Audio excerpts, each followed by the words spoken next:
Don't be the person who's saying, well, the less they know, the less harmful it is for us. That train has sailed, as I always like to say. That's gone. You don't get the let's stay quiet about it. Let's kind of just say less and then it's going to be less harmful to us. No, maximum harm is already going to come from this. You're not mitigating it through a lack of transparency. You're making it worse. You're amplifying it through a lack of transparency. Why? Because now you're turning it from a competence failure to a potentially a benevolence and integrity failure as well, because you're not talking. So talk.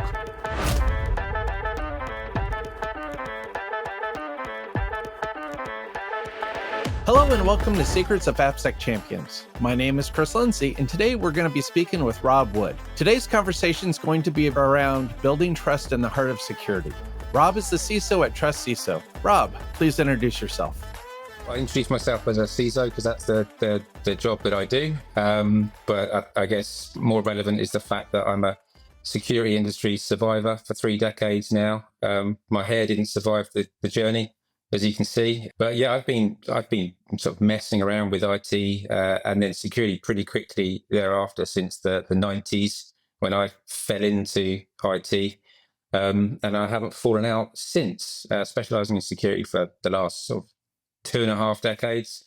I've been around a little bit. I would like to say I came through the infrastructure route, but I also came through the information security route and also came through the application developer route. Whichever turn I took along the way, I still ended up where I am today. So I'd like to say I'm pretty well rounded. I'm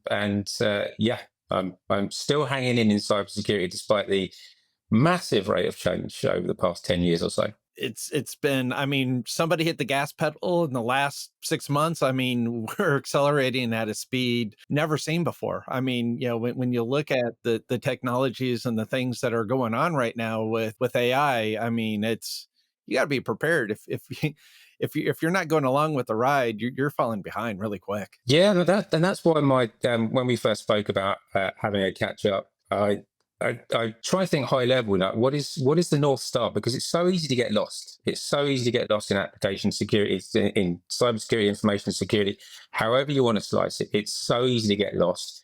How do you find yourself again? What is that North Star? For me, that North Star is, how do we earn customer trust? How do we maintain customer trust? How do we restore customer trust?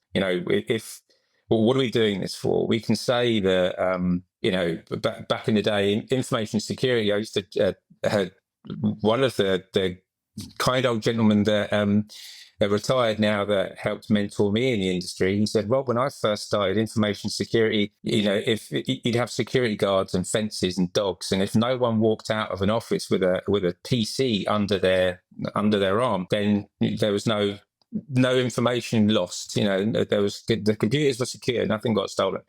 And his focus at that time very much on information security. Cybersecurity didn't exist as a term. The CISO term was just starting to be used a little towards the end of the 90s.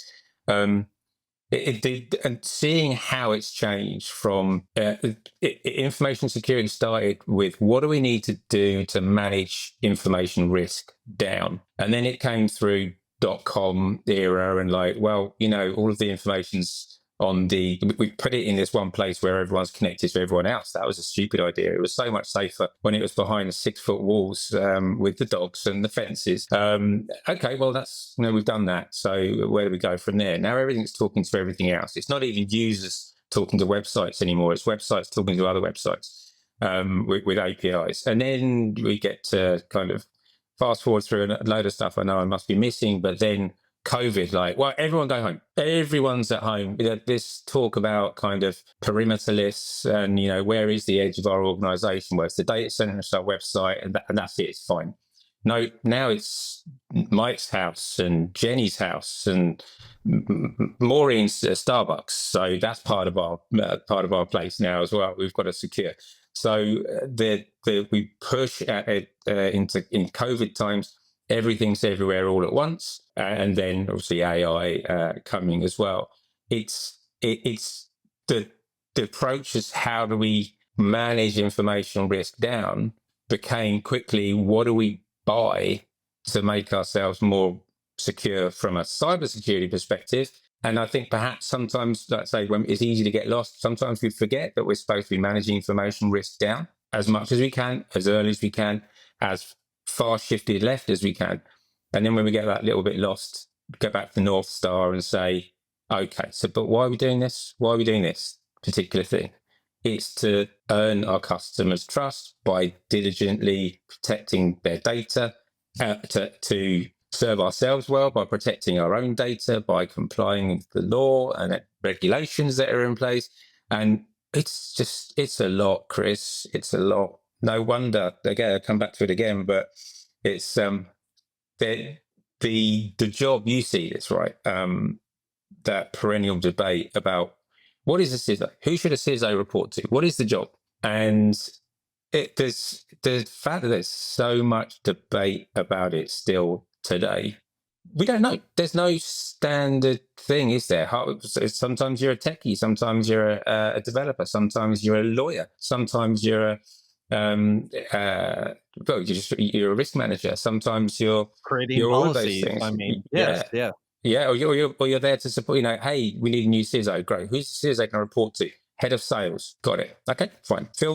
A field CISO. We know what a field CISO is. A field CISO is someone who talks about how good the security program is to customers. How good is the security program, by the way? Don't worry, that's not your job. That's the head of IT's job to do the security program. You're the field CISO. It's your job to talk to customers. Okay. So again, still a trust thing.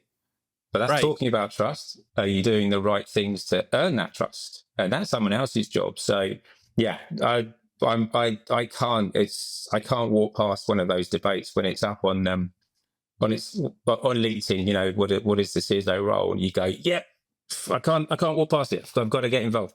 And it's if you look at what's happening with the CISO role today. It's a lot like what happened with the CIO role. People don't really argue that much about what a CIO is these days. Arguably, the CIO CTO thing is kind of worked out as well. But at one point, it was just the IT guy or the IT girl, and then it became the CIOs. It became more strategic, and people understood that it was a strategic and executive leadership role in an organization. And we haven't finished that for security. So there's my long preamble. For me, again, that's why I come back to, okay, so we can't work out what the CISO is in this organization by listing the 100 things they're going to do, but are they responsible for guiding the company to establish, build, maintain, and restore customer trust? If we can just agree that, I'm sure we can do a good job of creating a program, managing a program, improving a program, driving a program. So yeah, that's my soapbox moment. Well, then let me add to it. Is trust and reputation the same? I think there's nuances, right? So companies have reputation, and people have a feeling of trust as an emotion. So when people say to me, they say, trust is in cyber terms, trust in digital terms, it's certificates, right? You can trust that server is the server that it says it is because it's got a certificate, and you say, yeah, I mean, that's not trust to me. Trust to me is all joking aside, those things where they call you up on stage and stand behind you and say, fall backwards and I'll catch you.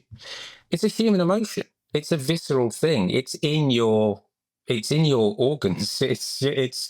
You have chemicals floating around in your body, hormones directly related to trust. If you are not experiencing a rush of oxytocin in the body, you're not trusting someone.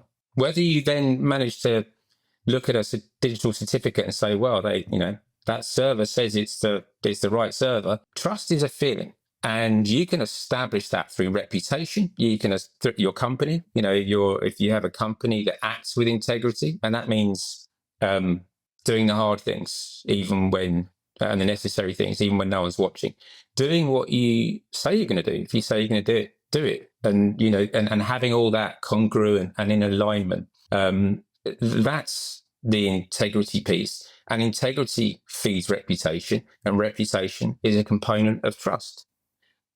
But if you have you don't have reputation, you don't have credibility, people are just going on faith and people are going on your claims. It's very easy to do a very glossy marketing document saying we're the most trustworthy blah blah blah in the world. Yeah, so I mean, trust is a thing you come back to at the end of the day. You read the glossy, then you can go back and look at the data and go, do they say what it says on the tin? Are they walking the walk and talking the talk? Does it all add up? And when it does all add up, what's that thing you're still looking for at the end of the day?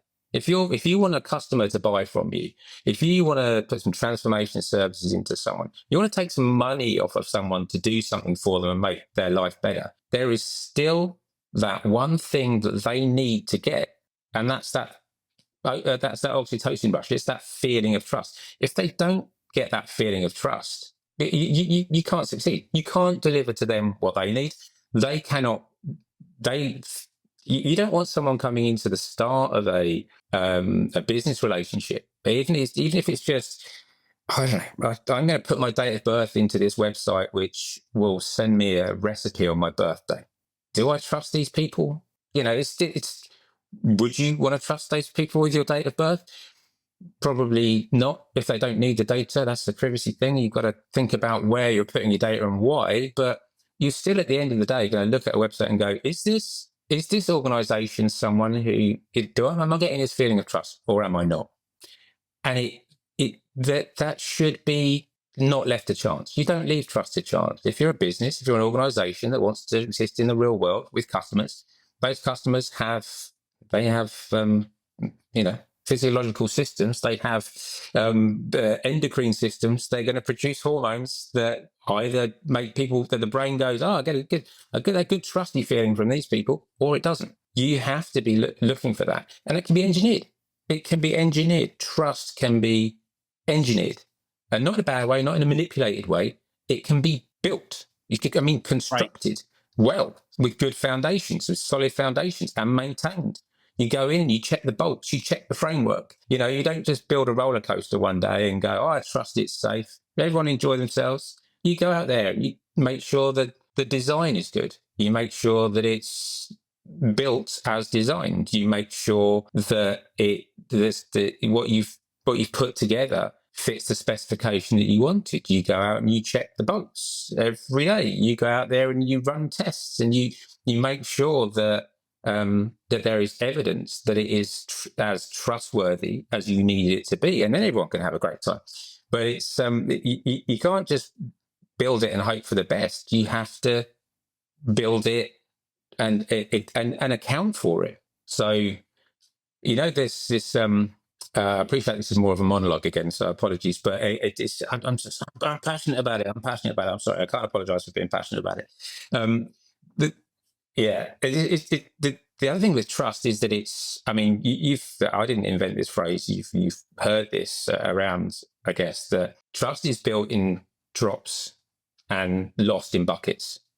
So there's a currency. That's the implication. If I say trust is built in drops and lost in buckets, and everyone goes, ping, yeah, that makes perfect sense to me. Implicit in that making sense to you, you have to accept that trust is a currency.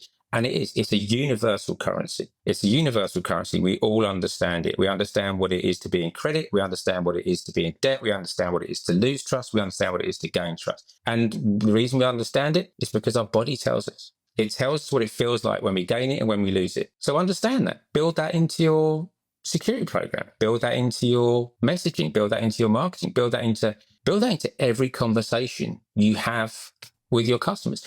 Build managing trust into everything you do in your organization. Every time you pick up the phone, every time you write a line of code, every time you fix a problem, every time you send an invoice, every time you are listening to a customer with a need. How are you building trust with them, and how are you helping them build trust with their customers? Because no one buys anything unless 3 criteria are met. This is my model. I'm sure other people have come up with it before me, but this is the one I'm going to imagine that I invented as the creator. People buy because they believe in the capability of your product. It's going to do what it says it's going to do. It's going to fix a problem for me. They believe in the value of it. It's going to make them some money. Or it's going to save them some money, because they trust it. They're not going to end up as headline news, and their customers are going to go away happy and believing in that organization, that product, that service. So capability, value, and trust. And capability and value are actually quite easy to build. You plan your product, you make it cost effective, you value selling, value-based selling. Hey, it's going to save you some money. It's going to take some cost out of your operation. Great. Capability. The reason it's going to take some cost out of your business processes is because it's going to do these things that you can't do at the moment, or it's going to do these things better. Capability and value, easy. How do you build trust in your sales process? So we've talked about how that I've suggested that you should be building trust into everything you do in all your business processes. But is it part of your sales process now? Are you talking to customers? It's not just that throwaway stuff like, oh, and don't worry, you can trust us. Oh, our security is the best security. Oh, don't problem. We've never been breached, so we're super secure. Or do you talk actually about trust with customers and how it is part of your DNA, it's part of your core values, and that it's not something you're going to shy away from? I don't know how much you've dealt directly with account executive salespeople and supporting them as a cyber professional, as you've been for a long time. You want to talk about security. They do not want to talk about security. It's the last and they was not only do they not want to talk about security with customers, they all say, "Oh, I hope the security question doesn't come up." And you kind of go, sad face. But why shouldn't the security? We've got a good security story. Why don't we want to talk about security? And it's because this is the missing piece. Salespeople do not want to talk about security because security is a bad word. Oh, hey, salespeople, why don't we talk about trust and how we earn a customer's trust and how our security program is robust and everyone in our organization understands that they've got skin in the game and that we actually engineer trust and how we earn and maintain trust in every part of our business process. They go, oh, great. Yeah. Can you do a presentation? It's in 5 minutes. So that's our salespeople now going, trust is a far more interesting story, a far more interesting conversation piece with our customer. It's now on the positive side. I'm happy to talk about trust because it's good. Don't talk about security, but you can talk about trust. So all we're doing is just flipping the story. You bring up a good point. How many times do you hear the security story of a company? It's rare. And it's just not front and center. And you're right. In today's environment, when I think security, the first thing that comes to mind is the multiple breaches that have recently happened. The things that I was just notified. I just talked about this on LinkedIn recently where, I knew about breaches because I find the information on the dark web, or I'm notified my stuff's on the dark web from a given breach. And the reality is when you look at it, it's like, why am I not hearing from these companies? Why are they so silent? And when you look at some of the facts and the details, trust has to be built in from the ground up. Source code. When you're doing basic development, it's not just from point A to point B, happy path. You're going to have things that ride the rails on both sides of the guardrails saying, hey, can I get around this? Can I do this? Because you have bad actors trying to break that trust or break that reputation. And, a lot of companies today, if you're saving data on, for whatever reason, as simple as a birth date, are we trusting, that it's being stored securely? And really what happens is a lot of people will start off very trusting of a company or of an environment or something. And then when that trust is broken, to your point, it's buckets full of work just to get back that trust. Yeah. And it's seen as, you make a great point. It's always on that side. It's on the reactive side. It's on the after the boom thing. It's like there's all of this time that you can spend in slow time. You can plan, you can strategize, you can build, you can engineer, you can be proactive, you can get ahead of things. And we kind of do. In a good security program, we kind of do, but not with a good, strong view on trust. And then one of our users will zig when they should have zagged. One of our security controls would have zigged when it should have zagged, or it will just be absent. Suddenly now everyone's interested in restoring trust. Suddenly everyone's interested in talking about security. Suddenly everyone's talking about the bad stuff. And we only talk about the bad, we only talk about that topic at all once the bad stuff has happened. And how do we turn that all the way around and go, how do you uh, how do you build trust with people on both sides? How do we talk about how trustworthy we are as an organization, this hypothetical organization? um, how do we get that conversation started out of the moment, out of the heat of an issue? How do we get that transparent, open dialogue started so that I can build trust with you, and I can get trust in the bank today? And that's what I do. That's what I do for security programs. That's what I do with customers who have got security programs. How do you build a security program that has trust engineered all the way through it? How do you put trust all the way through your enterprise? And how do you talk to customers in the sales process about trust? How do you get trust in the bank? We've agreed it's a currency. Remember, it's implicit in earn it in drops and lose it in buckets. It's a currency, which means you can build it up, you can bank it. And when it comes to the even if you do everything right, there is still going to be some point at which you are going to get a trust event. You're going to get an incident. You're going to get a ding. And I draw this little thing called the trust graph. And it is just, as you can imagine, you establish trust up here. If you're a startup, you've got no trust. If you're a Microsoft, you've got some background trust in so you're starting halfway up the y-axis. Or not, depending on if you have Microsoft. Sorry, don't see me. You start off with a certain amount of trust, and then everything you do is building that. Now, there is inertia. That trust comes down over time. Okay, so what are you doing to keep bumping it up? What are you doing every time there's a success story? Are you blogging it? Are you putting getting out there and helping establish background trust? How do you build trust with prospects? How do you maintain it over time? And how do you restore it when it goes a bit wrong? So those are all the things that can happen to the graph. There's the inflection points, there's the dips, there's the peaks and the troughs. But before alongside that, what is that trust overall? If it's just a kind of how your customer feels about you in terms of your overall relationship, and you score it 1 out of 10, that's fine. If that's how you want to measure trust, that's what it is to you, and great, as long as you are managing it in some way. But again, coming back to what does it really mean at a model level, the trust is that customers' belief in your benevolence, integrity, and competence. And we've talked about integrity a little bit already. It's that do you do you do what you're going to say and say what you're going to do? Are you communicating?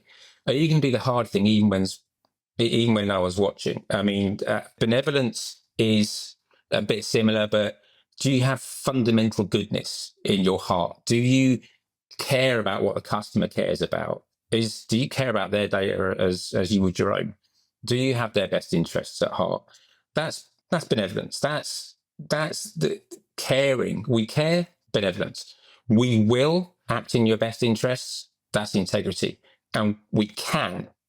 That's competence. Okay, so how does it all break down? But between those three, benevolence, integrity, and competence. Competence may seem like the big one. And in terms of building a security program, it is. You've got to be competent. You've got to do the right things. You've got to be effective. You've got to have coverage. You've got to be able to look all the way across your security program, your infrastructure, your people, your there's not just the technology, it's the workforce, it's the processes, your application development processes. Are you managing the risks in the product you're developing, in the thing you're writing, the thing you're supplying?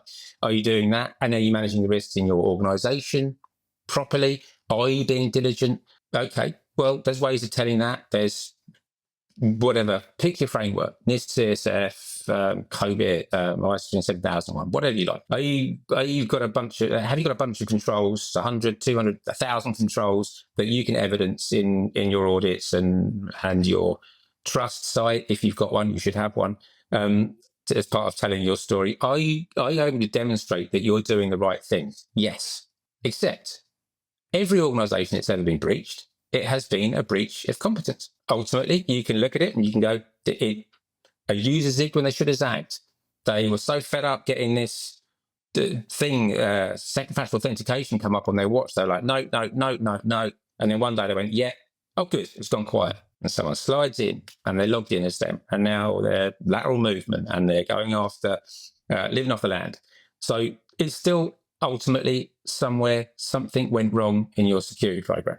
How do we as human beings get over a breach of trust or an incident? How do we get over as human beings that kind of someone did something bad happened and it impacted me? Well, we have this thing called forgiveness, and some people more than others. And it's when you're the guy or girl at an organization that is your management saying, how the hell did this happen? And you're saying it's because our supplier did X, Y, Z. You're feeling the pressure. You're feeling that some questions need to be answered here. But also at the same time, you want to try and maintain that relationship with your vendor. You're relying on them to unscrew the thing that's screwed up, and to help get your business back on track or whatever it is. You've got to try and manage the relationship while also appreciating that there is some damage and some repair, not just to trust, as we say, but also possibly reputation. What do? We look to see, understand the blip in the competence, but what we are ultimately doing is forgiving that. What we can't do is generally forgive a lack of integrity or benevolence. And I think that's a really important thing. It is. You bring up a good point. When you have a third-party supplier bringing in or connecting to you, and they're the ones that are breached, you're the one impacted. You're the face to the customer, not them. And that reputation and that trust, and that transparency is key to maintaining that trust, going forward. Because blips are blips. We all know a blip's going to happen at some point. It's a matter of when, not if. But the question becomes, how do you react? And you bring up so many good points, because when things are good and silent, hopefully you're not breached and not knowing it, but hopefully things are going well. And that's the time to put everything together. It's the quiet times that you prepare for the worst times. It's where you do the tabletops. It's where you make sure you have the playbooks all prepared. It's where you have everything ready to go in the event that trust is broken. And when that trust is broken, where you have that breach or that thing happens, by being prepared and ready, then you can react accordingly. And trust is key, because the question becomes, what happens? Right now, there's several companies that have been breached. Our information's everywhere. And the question is how do we react as a customer to that? Because right now, there's a major trust issue between customers and vendors or companies, because even going and getting an MRI or getting something at the healthcare, is my information just going to show up on the dark web somewhere? And that, you trust a doctor because you see them. You can go in, you talk to them face to face. You have that, but you don't have that with a lot of companies. When you interact with an online company or an online system, or you're interacting somewhere, that trust is key to establish and maintain. And what you're talking about as far as having that trust page and explaining, hey, here's why you can trust us, I think that's absolutely critical and key. And then to your point, follow through. Whenever I say, we're going to do X, Y, and Z, hey, you know what? We were breached. This happened. This is what we're going to do. If you follow through, you reestablish that trust. Yeah, and it's your willingness to talk about all of it, your willingness to talk to customers, and this is a big thing that's so missing, frequently missing. And we talk about this kind of tone deaf. Now, I'm not going to mention any names, but there was a recent, I guess they'd be EDR company that took a lot of Microsoft machines offline because of a yada yada yada. The first tweet from the CEO was a little tone deaf, bit defensive, yeah, and somebody must have said, hey, listen, that doesn't sound good. That is, we need to do better than that, okay? Because what we basically said is, look, it's not entirely our fault. bad stuff happens, and these other people do bad stuff as well. So there, you're like, no, you can't do that. You can't do that. Even if you really want to, okay, you still can't, because what is missing there is professional empathy. You cannot miss the point. You cannot miss the point that a few 100,000 million plus people, their day just got really bad. And a whole bunch of other people whose job it is now to fix those machines, their job got really bad. In fact, there's a lot of companies out there that say they've lost a vast amount of money because of that. It's a big deal. And you do have to first and foremost show that professional empathy. And I don't want this to sound like a hot take, but if you, as the person tweeting at that point, don't really feel that human empathy, fake it. Because it is right. It is right to have proper human empathy in that moment. And if you're not feeling it, do it anyway. Say, we're quite bad. This is something we did, and we're gonna fix it. We're gonna earn that trust back, because that is a failure of competence. If you fail to demonstrate that professional empathy, if you're not able to show that you have fundamental goodness in your heart and have that benevolence, and if you show if you're not able to show that you've got integrity about getting on and fixing these problems and owning up to them, then that people are going to go, well, do you know what? I mean, yeah, they screwed up and it cost us money, but that's got to be off the table. The only thing, when things go wrong, the only thing that needs to be on the table is that competence failure. And then let's fix it. What happened? What was the impact? How do we fix it? How do we stop it happening again? That's it. If within all of that, you are also thinking, I'm not sure I trust these people. This keeps happening. They're not doing the hard stuff. They're not getting better. They're not caring enough about us to fix basic things. When we've spoken to them about it, they seem to be playing fast and loose with their customers' data and the way they operate as an organization, and I don't like it. That's going to cost you business. Right. Well, and it's the follow-up too, because, I jokingly call that the great reboot of 2024. However, to go out and apologize with a $10 Grubhub card, bad choice. They can do better. So, when you do slip and you do lose that trust, the follow-up is absolutely key and important to make sure that you're to your point, you're being out there, you're being honest, you're being, even if you don't feel like it's truly your company's fault, you just ruined so many people's weekends and days and amount of money and that reputation. It's a great company. They do a lot of things. It's a rock solid company. They slipped up. Everybody slips up at some point, and it's that recovery that's key.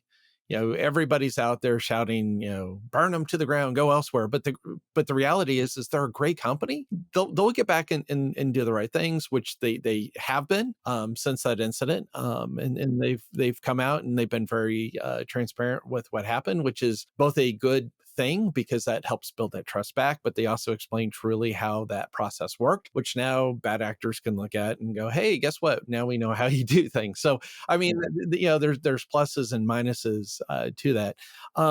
So, we've come a long way and we're at the 35-minute mark. I don't want to, man, I could talk for hours. I don't want to go forever because people have things to get back to. So let me ask you this question, Rob.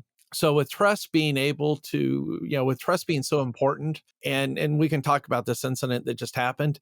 So with trust being so important, and when you do have that slip up, what is the best way? And we've kind of hit it, but or what do you think the best way to recover from something like this is truly? It's all that matters. How do you recover from it? So I'll take one step back first and say, I bet this company, and I bet every company, when the proverbial hits the fan, that is not the time to say, oh, I wish that we had more trust in the bank. I wish that we had more trust, customer trust and industry trust and peer trust and general credibility and reputation built up in the market before this point. That's not that you've had all that again before the boom.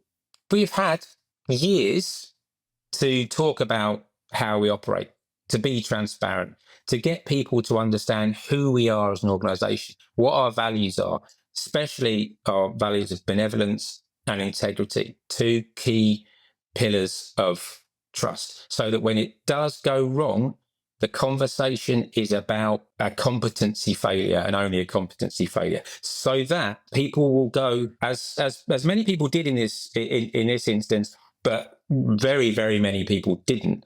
You want people to be saying, all right, well, yeah, this like Chris Lindsay says, they're a good organization. They were doing mostly the right things, but they are a good, reliable organization. And in this case, they did a bad thing and they got caught out, and we've got to move on from it. A lot of people were saying, wow, they're terrible. They must be a terrible organization. Because when they checked the credit, they checked the account balance, the trust balance for that organization, there was nothing there. It was showing zeros. How do you put that? How do you get trust credit in the bank ahead of time? Talk to people, go out, get people to understand you, invite people, give things away for free, not $10 for your coffee or whatever, but go out there and build a relationship with the world about your values and what you are doing to be a trustworthy organization. Build that positive reputation, bank all of that. Okay. Now you've done something wrong. There's a bug in your release process. Something that shouldn't have ever been released has now been pushed to a whole bunch of machines, and those machines are in a bad state. Communicate. You've got to communicate. You've got to communicate quickly. You've got to get out there and say, even if there are people, I've worked for senior leadership that have said, there's no point saying anything until we know exactly what to say. Okay. I've worked with senior leadership that says, we're not going to say anything until legal tells us what we can and can't say. Okay. Are either of those options a human thing? Are either of those options a way to take a human whose heart is pounding, who just can see their weekend disappearing, who feels like their boss is going to say to them, why the heck did you buy this product? It's clearly terrible. Those people are scared, and they're going to feel that that they're the only person impacted by this for a little while. And that's going to make them feel even more scared, and it's going to make them feel alone, isolated, and unable and to deal with it, and to probably feel overwhelmed. These are all normal, totally acceptable, okay, human emotions to have. So what do you do?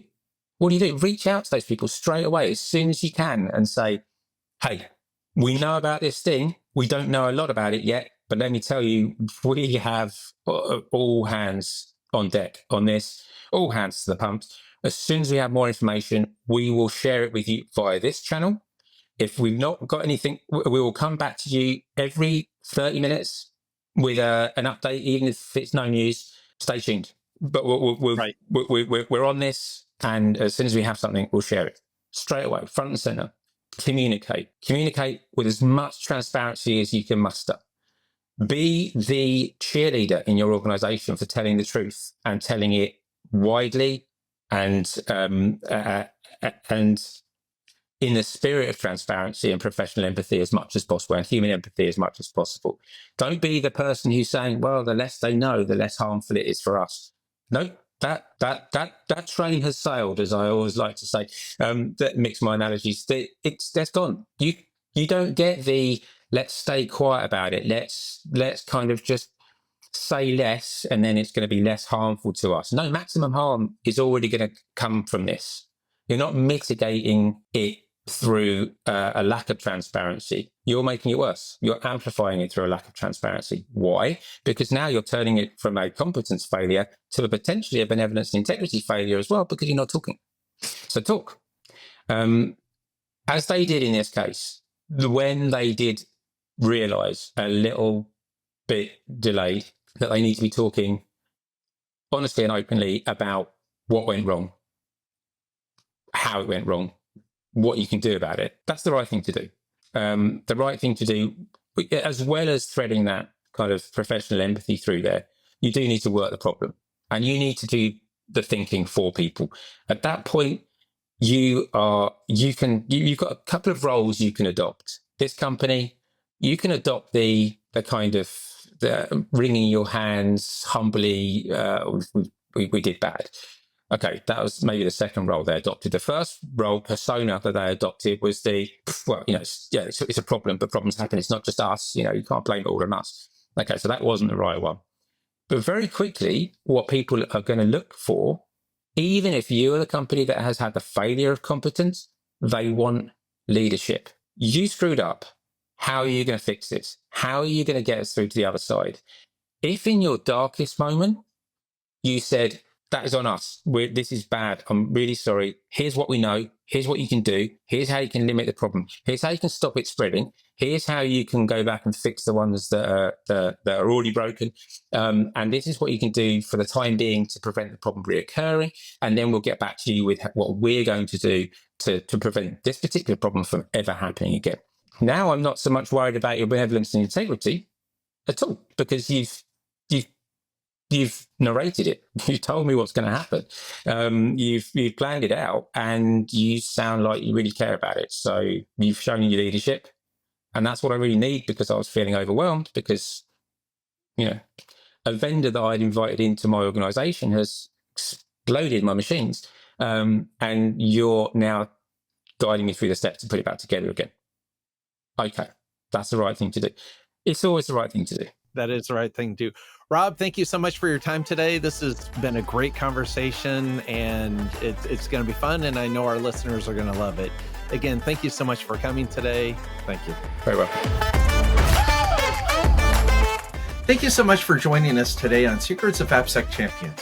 If you found today's information valuable, hit that subscribe button on your Apple Podcasts, your Spotify, or wherever you're listening to today's episode. Ratings and reviews are like gold for us, so if you're feeling generous, please leave us a kind word, as it helps others find our show. Until next time, take care.